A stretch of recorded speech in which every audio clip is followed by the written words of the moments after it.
بسم الله الرحمن الرحيم. يسبح لله ما في السماوات وما في الأرض الملك القدوس العزيز الحكيم.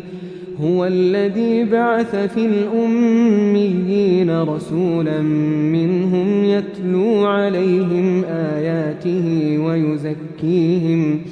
ويزكيهم ويعلمهم الكتاب والحكمة وإن كانوا من قبل لفي ضلال مبين. وآخرين منهم لما يلحقوا بهم وهو العزيز الحكيم. ذلك فضل الله يؤتيه من يشاء والله ذو الفضل العظيم. مثل الذين حملوا التوراة ثم لم يحملوها كمثل الحمار يحمل أسفارا بئس مثل القوم الذين كذبوا بآيات الله والله لا يهدي القوم الظالمين.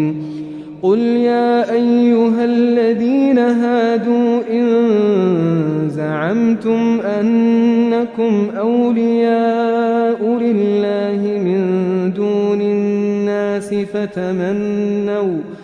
فتمنوا الموت إن كنتم صادقين ولا يتمنونه أبدا بما قدمت أيديهم والله عليم بالظالمين.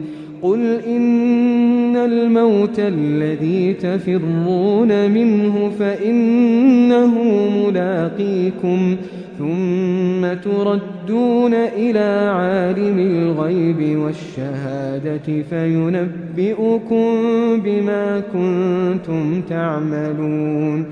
يا أيها الذين آمنوا إذا نودي للصلاة من يوم الجمعة فاسعوا إلى ذكر الله وذروا البيع ذلكم خير لكم إن كنتم تعلمون.